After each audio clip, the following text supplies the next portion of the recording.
Okay, let's get into this on a Monday morning. We've got the Athletics Oli Kay and also our Arsenal writer James McNicholas as well. Right, gents, I was going to sort of start on this and basically ask whether or how important this was a win for Arsenal, but I think every single football fan would have seen Mikel Arteta's celebration as Leandro Trossard scored that vital goal to make it 3-1 to Arsenal. So I guess really James, I'll come to you on this one. This is quite definitive, this result, in terms of turning this into a true three-horse race, really. Yeah, I think from a neutral perspective, it's really exciting result because it does open up the title race and means there is a threat potentially to break that kind of duopoly of Manchester City and Liverpool. This was a massive game, for Arsenal and for Liverpool. I think if Liverpool had avoided defeat even here, they would have been in such a strong position. This just drags Arsenal back into the fight, and they absolutely needed the win yesterday. I was chatting to a few Arsenal fans before the game, and they were saying, well, maybe a draw, keeps the gap what it is. It's not the worst thing. And I was insistent. I think Arsenal needed to win this really to reassert their title credentials and just reduce that gap and make it much tighter. They did that. And now it really does set up an intriguing scenario for what the remainder of the season. You'd think, given their experience, given the fact they've been there and done it before, Manchester City and Liverpool probably still would be the two favourites. But Arsenal have shown they're in the fight. Yeah, what was the feeling inside the stadium? I was watching it on TV like many other people. That they sounded like the 12th men, the fans. It was loud. I'm glad that came across on TV. Yeah, I was in the ground and there was an amazing atmosphere. It's actually been a bit of a talking point among Arsenal fans this season. Is the atmosphere quite what it was last season? And I think the general consensus has been no, not quite. And there were a lot of factors that went into last season. They were quite unexpected challenges, Arsenal. They sort of overachieved. And I think that led to kind of a real enthusiasm and disbelief. And everyone was just kind of on board this train. And this season, it's taken a little bit of a while to get going. There's been an atmosphere for some of the bigger games, but other games, it's been a bit quieter. There've been increased expectations, a bit more tension in the crowd, a lot of money spent. Arsenal need to go and win at this point in time. But yesterday afternoon rather, you really sensed the crowd knew they had a role to play. And Mikel Arteta spoke about it afterwards. He said, if we're going to be there at the end of the season, we need the crowd as engaged as they were for this game. They were really on their feet for the whole 90 minutes, apart from a little wobbly spell, shall we say, just at the start of the second half, where Arsenal had just given away that equaliser. And I think Liverpool flew out the traps a bit for the second half, looked much more confident. But the beginning of the game and the end of the game, the Arsenal fans were really in full voice and not heard the stadium like that for some time. And it bodes well for them for what remains of the campaign. Yeah, Ollie, this result now takes Arsenal 2 points behind Liverpool. Obviously, we know Manchester City have still got a couple of games in hand. So let's see what happens against, is it if they played this evening, actually. Let's see what happens after that match. But I want to talk about concentration because I feel like it was lapses of concentration that sort of defined this game in many respects, both for Liverpool and Arsenal as well. But did we see some of those lapses of concentration that we saw last season from an Arsenal perspective sort of start creeping in as well? I mean, it was a nail biting, enthralling game, dramatic game, without necessarily being as high quality game as you might sort of hope. I mean, similar in some ways to the 1-0 against Arsenal Man City earlier in the season, which was very, very tense and not. You rarely saw those sort of really high moments of quality. The four, of the 4 goals that were scored, I mean, 3 of them were absolute dog's dinner, weren't they? In terms of the Liverpool one and the second and third Arsenal's goals. I don't know. Would you call it lapses? Would you call it something else? I mean, in terms of Arsenal, we just talk about Arsenal. I thought Arsenal were absolutely nailed on. Absolutely bang on first half. There was that just one slight loss of concentration for the goal, and even the Liverpool goal. It looked ugly. It looked comical the way it sort of bounced in and so on. But it was an understandable split second lapse, which was forced really by Diaz being as bloody minded and persistent as he was. It wasn't a normal situation or a sort of isolated cock up. So I thought Arsenal's focus was bang on for the whole game, as it was against Man City, and it was the way they've approached those two games tactically and mentally has been extremely impressive.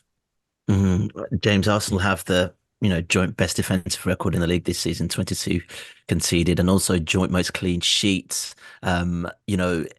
Yet I can imagine Arsenal fans in the stadium were watching that Diaz goal or own goal, whichever way you want to look at it, and think, "Oh goodness me, this isn't us again. Are we going through this again?"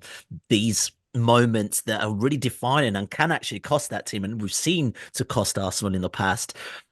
There must be that fear within that fan base to think, "Oh man, have we not learned from these mistakes before?" I think so. I mean, it was uncharacteristic on William Saliba's part. He shows such composure at the back at times, maybe almost too much composure in that particular instance. I think he would have been better served by doing the simple thing, and getting the ball out of play. I think the context is key. You're right before half time. You're leading Liverpool. It's such a big game. I think sometimes you just got to take the straightforward option, and certainly he'll learn from that. I think sometimes we forget he's still only 22 years old, and these kinds of errors maybe are part of the development of a young centre half, and he is still a developing player.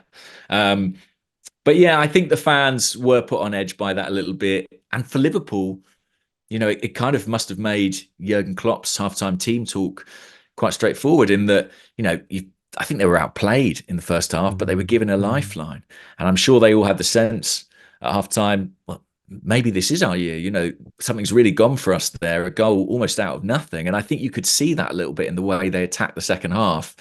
But then, of course, they were undone by maybe an even more uncharacteristic error with Virgil van Dijk and Alisson both going completely AWOL on that Gabriel Martinelli goal. I mean, I'm sure Jurgen Klopp, he'll only be able to shake his head ruefully at that and wonder what on earth happened, because two such experienced pros who are so reliable so much of the time, extraordinary that a moment like that could effectively decide the game. Yeah, Ollie, just a very quick one. I know we're talking Arsenal from a Liverpool perspective. I mean, Jamie Carragher naturally on the show on Sky Sports talked about how this felt like a bigger game for Arsenal than Liverpool. I mean, Liverpool are firing on all cylinders at this moment in time. Should Liverpool fans be a little bit worried as to how they showed up at the Emirates, considering the fact that twice this season they've got one twice over on Arsenal already? Well, perhaps it's perhaps if you look at the way that the game panned out the other week at the FA Cup game, Liverpool was certainly second best. They were much more overrun in the first half of that game than they were at any point on Sunday, and yet they got lucky, I suppose, with some errant finishing in the FA Cup game and ended up winning 2-0. Whereas this time they lost the game. I mean, they were probably second best for large periods of both games. So I guess Arsenal learnt from some of their mistakes, were a bit more clinical this time, and were even more focused and even more fired up this time. And Liverpool just weren't at it really. It was a flat performance from them really.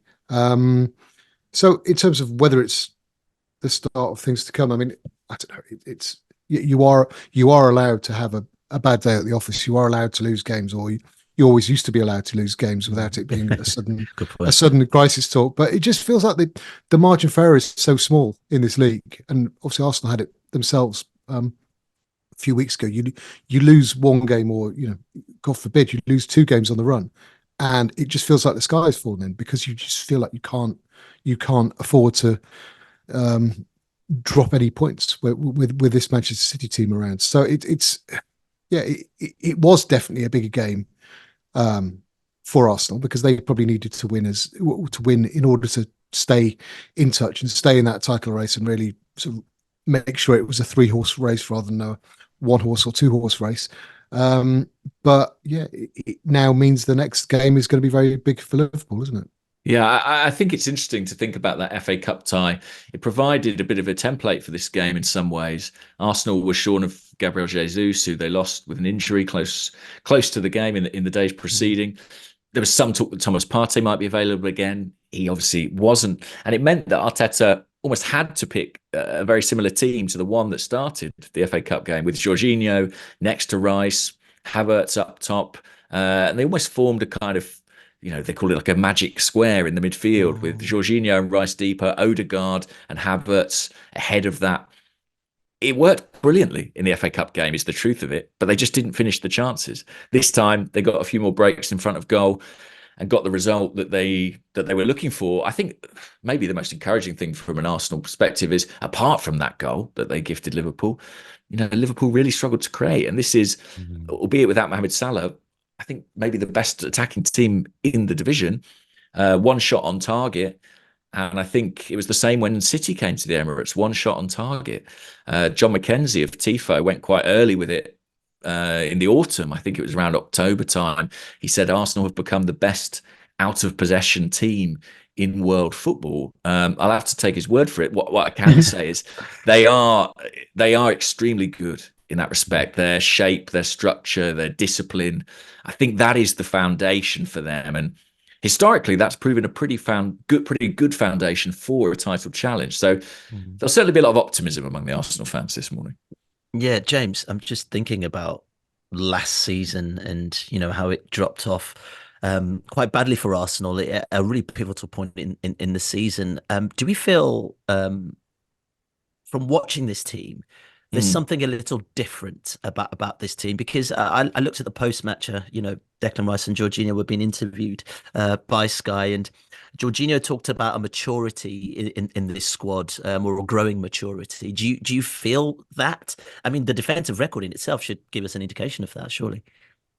I think so. I mean, the two players you mentioned are making a difference at this point in time. It's interesting when you look back at that crunch period last year when things started to go wrong. I remember thinking at the time, I sort of thought Mikel Arteta might make more use of Jorginho, who's such an experienced player, who's really been there, done that. For such a young team, I think that provides a real value. And after his performance yesterday, I think he will play a major role in the next few months. Then you mentioned Declan Rice. I mean, he's been a tremendous addition. And we speak about Arsenal being good out of possession. I think he exemplifies that.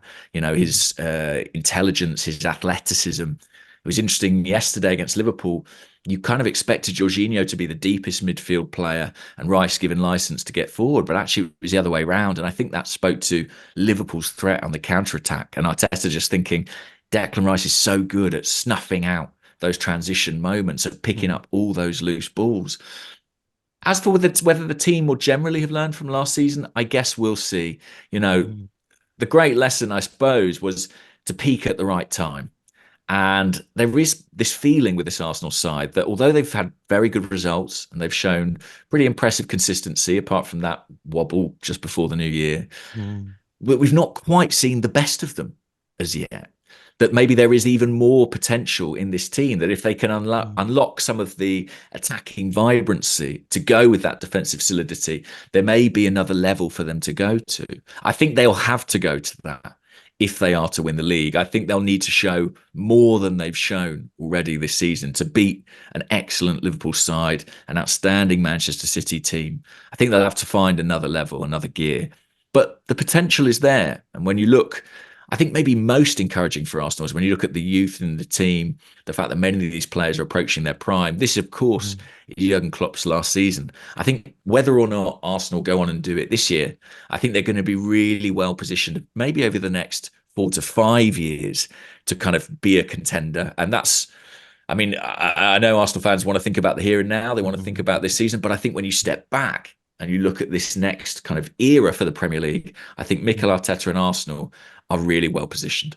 Yeah, this brings us nicely into sort of Arsenal signings really over the last year and even in the summer as well. And let's stick on Jorginho, who we were lucky to speak to late last year. And you can find that on the Athletic YouTube channel. And also the article is on the Athletic at this moment in time. Ollie, James talks about going up another level. It must be great to have a player of that caliber who's pretty much won everything, across Europe, to be able to bring on, despite the fact he started 5 games for Arsenal this season. Yeah, he's got a sort of strange reputation in English football. I thought, obviously, he arrived at Chelsea at the same time as Sarri, and that first season didn't really work. I don't think he ever really sort of established himself at Chelsea in the way people were hoping. I don't think Chelsea fans ever really saw the best of him on a consistent basis. And I don't think Arsenal fans have done yet. He was a good squad addition midway through last season. He didn't propel them to win the league, and he didn't derail the challenge or anything like that. He was just a good addition who gave them an extra option. But he is at his best. He is a brilliant player, and I thought he was absolutely outstanding yesterday. He was. I mean, even the first 20 minutes, 30 minutes, you think, wow, he's running the show here in a kind of understated way, because it's intelligent, it's economical, it's incredibly good reading of the game, and yeah, maybe he will be the guy who gives them that something extra that can move the team on, because I don't think the balance has been quite right in midfield this season with Arsenal. And when James says Arsenal haven't yet hit their top gear, I would say it's interesting. I mean, I don't think Man City or Liverpool have either. I think Liverpool perhaps at times over the last couple of weeks have put in some really good performances against Chelsea and Newcastle, but they haven't really hit a level where you think, wow, they look like champions elect. I don't think Man City have either.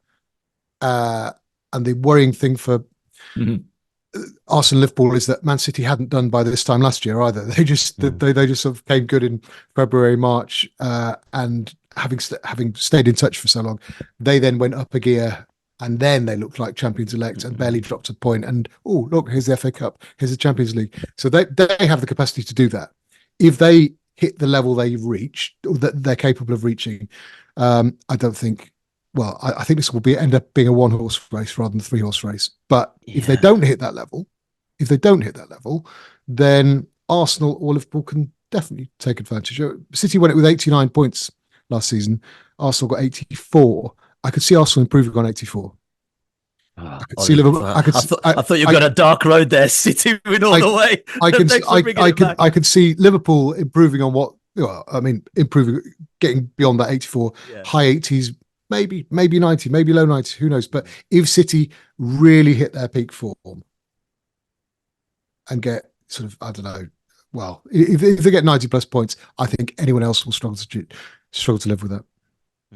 James, in terms of like how we're seeing that midfield setup, and you talked about the sort of magic triangle, really. Jorginho, Rice, considering Thomas Partey can barely get in the squad down to injury and stuff like that.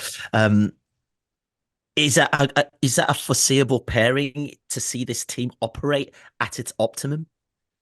It's interesting because we've seen in consecutive games quite different midfield configurations for Arsenal. I was at Nottingham Forest in the week, and Emile Smith-Rowe started in central midfield alongside Rice and Martin Odegaard. Much more attack-minded shape and system, and one clearly picked for a game where Arsenal knew they were going to dominate the ball and the territory. It wasn't the case against Liverpool. I think they had about 40% possession. They went with that kind of almost double pivot of Jorginho and Rice. I think Arteta's tendency this season has been to kind of pick horses for courses, to adapt his 11 as he sees fit. And I expect that to continue.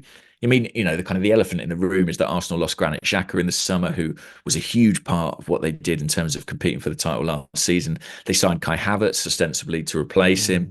For me, Havertz's best performances of Arsenal have come in the position he played against Liverpool, when he's played as a kind of false nine. I think he's looked more comfortable there. I think Arsenal have looked more fluid when he's been there rather in midfield. So it is kind of an ongoing discussion, and I actually think it's something that will probably be addressed in the summer. I think Arsenal still need another quality midfield player if they're to really, run the likes of City extremely close and go all the way.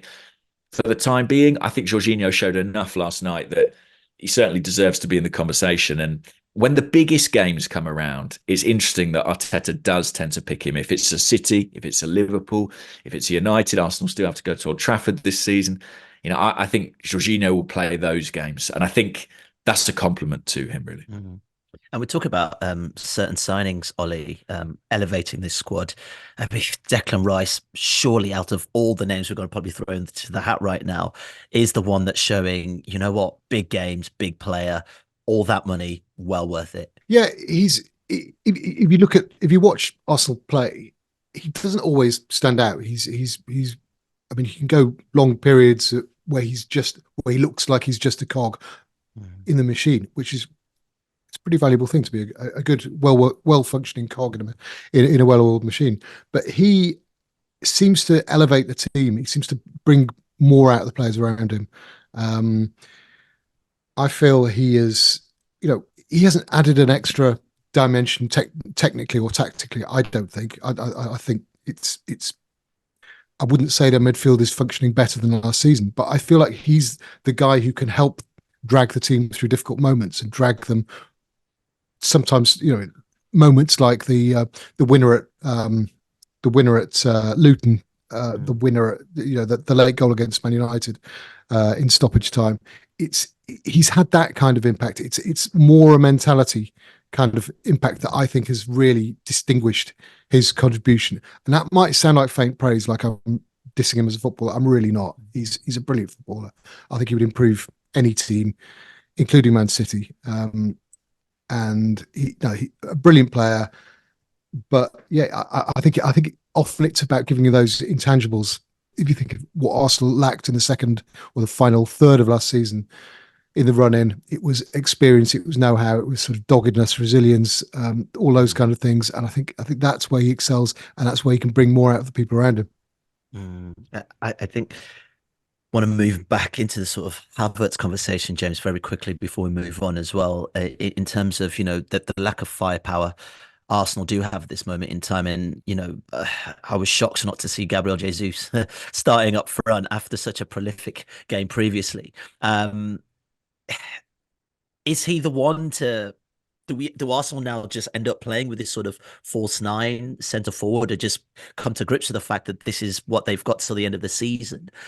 Because also, I mean, in respect to Nketiah, I don't think Arteta utilised him or used him yesterday, or even didn't even feel like he was going to come on at any point.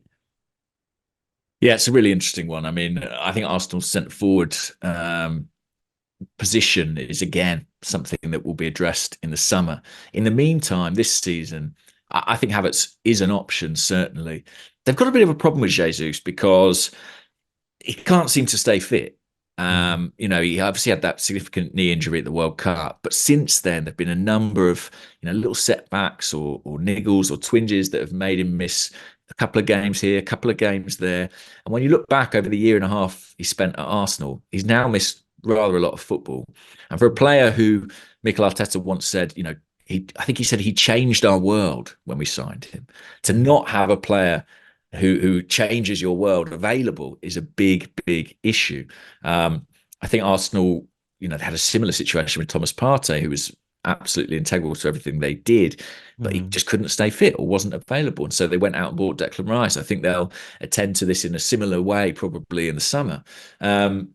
What they do moving forward, I think we will see Jesus come back in if and when he's fit. I think that he's their best striker, and I think he's the one who best suits the team. Is he an absolutely elite finisher? No, and nor is Kai Havertz.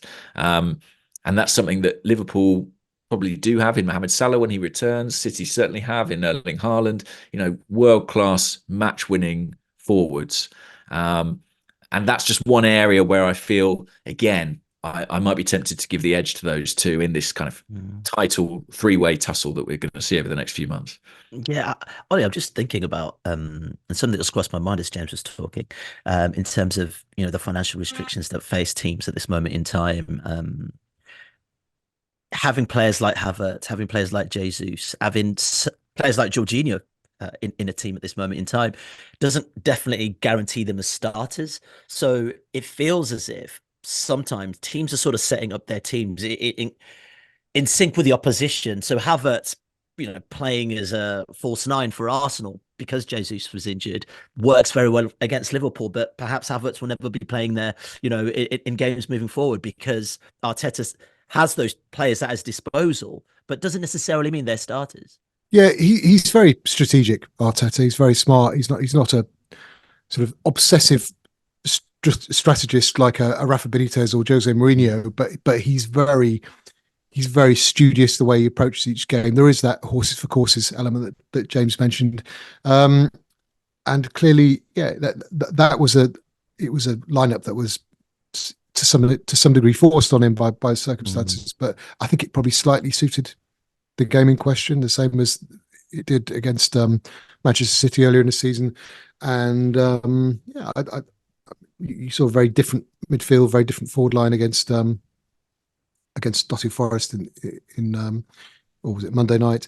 So yeah, he's willing to mix it up and probably, I think probably the fact that they've not got FA Cup, they've not got League Cup, they'll probably have more. Well, they will have more time on the training pitch. They're obviously going to have Champions League in a few weeks, but they're going to have a decent amount of time on the training pitch, probably more than the other two. And I think Arteta is the type of manager who will absolutely relish every extra session he can have with them to work on those things and to make sure that for every match there's a specific plan and that they have the personnel and the knowledge to actually to thrive within that game plan. It brings me to another signing, David Raya, and I know, James, this is going to be a question right up until the end of the season about Raya. We look at the mishap of the first, well, the only goal Liverpool scored, really.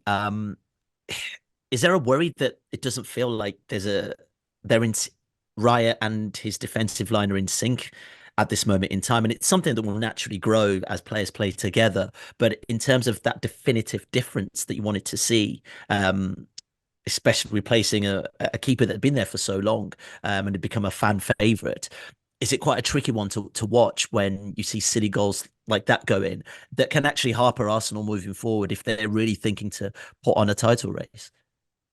Maybe so. I mean, I think David Raya, he made quite a number of errors when he first came into the club that are obviously quite high profile. And I think the Ramsdale situation increased the focus on that. But I think over the last couple of months, he's looked a lot more settled. And actually, to his credit, I think one of the things he's doing really well is we're starting to see the value of his distribution in terms of his ability to come and get crosses and release very quickly. I mean, Arsenal nearly scored quite an early goal through those means. Yesterday, he released Gabriel Martinelli and he crossed for Bukayo Saka, who couldn't quite get his header on target. As for the goal itself, I think it's as much on William Saliba as it is on David Raya. Personally, I would want my goalkeeper to come and collect that ball, but I'd also like my centre half to clear it when it becomes apparent that they're not. A little bit of a communication error potentially between the two. Maybe that is a consequence of them only playing together for a few months at this point in time. To be honest with you, I think it was a bit of a freak goal. And, if it becomes something that happens regularly, then maybe it'll be more of a talking point. But I think it's very clear who Mikel Arteta's preference is in David Raya. And I don't expect, what happened yesterday to change that at all. I think, he's been very determined in that decision and very resolute. And I think he'll stick with it. Yeah, let's move forward for the rest of the season. There's still a fair bit of it to go. Ollie, do you feel Arsenal have enough depth in this squad to keep up this title race? It's not. I mean, Arteta made the point recently about saying it was one of the thinner squads in the in the league. It's certainly numbers wise in terms of depth in every position. It's not the sort of classic. Two international players for every position, which Mourinho had at Chelsea in the 2000s. It's not like that, but most managers don't really like to function that way. You look at Man City's squad, and in terms of the numbers of players and the number of specialists in each position, it's really quite small. And you often look at Man City's bench, and there'll be sort of 4 or 5, 6 youngsters sort of making up the numbers. I think having versatile players and having players who are multifunctional and can work in different positions and excel in different positions, I think that can cover up a lot of the issues you have with numbers. So that I feel is the advantage of having a squad which, although it might not be huge numbers wise, has got so many options in different positions. That's what Man City have been very good at. I think Arsenal's squad is quite similar in that respect. And no, I don't think. Look, the squad depth isn't necessarily a source of strength, but it would only really become a major weakness if they have, a number of injuries all at once in the same position, like, central defence. That's an obvious one where you wouldn't want a number of injuries all at once. But I don't see the squad as a particular weakness personally. Mm. James, if we can zoom out of the Arsenal scenario and look at the third horse in this race, the most predictable horse in this race would be Manchester City. Yeah.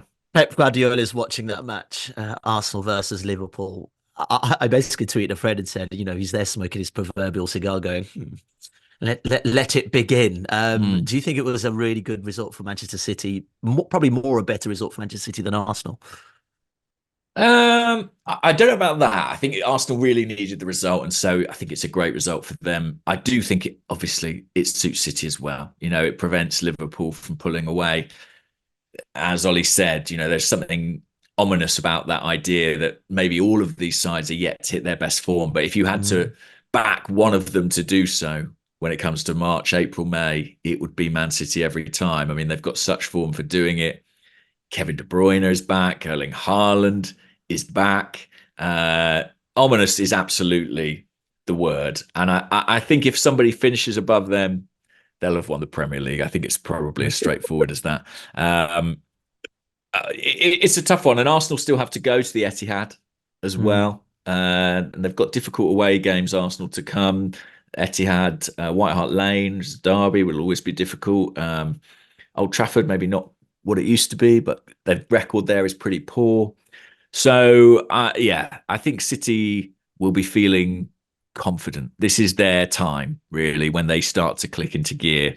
If they don't, then who knows? We might have a surprise. We might have an alternative winner. But yeah, if you ask me to put my money somewhere, it'd certainly be on City at this point in time. Yeah, I was just thinking as well, Arsenal, I'm thinking about Arsenal's form, after this sort of break in Dubai. Do you think it's really helped this squad to really re-energize and just shake off what has been a relatively disastrous December, James? I think so. I think a bit of distance always helps. It was a bit of a reset. I think Arteta may even have used that word. I think these trips away are really good for squad harmony, for bonding between squad and staff as well. It's unusual for them to spend that much time together. And I think it was a really positive trip, quite hard work. I think Arsenal trained pretty hard. That'll be fascinating as well. That aspect of it. Have Arsenal geared their physical preparation to ensure that they are at their strongest in those final few months of the season? Again, it's something City seem to manage so well. Don't come flying out the blocks, but peak at the right time. I'm sure that's something that Arteta and his medical staff will have been really carefully thinking about. How could they use that winter break to make sure everything's properly calibrated to give them that good, strong finish? And we'll see how that plays out. But definitely it seems to have benefited them, and they've responded really well to that little, December wobble, which I think with a bit of perspective, we can say they were probably pretty unlucky. I mean, there was a series of games there that they dominated and just couldn't find the finish. Unfortunately, it was kind of one of those freakish anomalies that sort of happened to Arsenal. But I think they're back to doing what they do best now, which is controlling games and taking chances when they come. So they've righted the ship, certainly. Yeah. Do you feel, Ollie, that Arsenal have the minerals to keep stringing some good results together? I think I can remember maybe strung 3 wins in a row, maybe a few times this season, but kicking on from now and moving forward to really make this a truly 3-horse race. I do. I mean, just going back to what I said earlier, I do feel that if Man City hit top gear and if they win the next, just look at their fixtures, they've got Brentford, Everton, Chelsea, Brentford again, Bournemouth, Man United. If they win those next 5 or 6 games and then go to Anfield and win, I think the conversations we'll be having in a month's time will be quite different. I think if Man City do that, if they hit top gear, I don't think anyone's going to live with them. If they don't, or if they don't do it consistently, or if Liverpool and Arsenal themselves can take points off City and others can as well, then it becomes a completely different question. And I do feel that that mentality question was the slight doubt about Arsenal all last season. I felt their mentality was excellent for 2/3, 3/4 of the season, and then there was just always the question of how will they live with it when they inevitably hit a blip, and when momentum is tested and taken away in the run in, will they get anxious? And they did get anxious. There's no denying that. You can break each mistake down and say no, that was purely an individual error. But I feel like their performances in that period at times, not all times, but at times were, even some of the games they won, that Bournemouth game, for example, it looked anxious, it looked fraught. We've seen that with Liverpool at times in title races.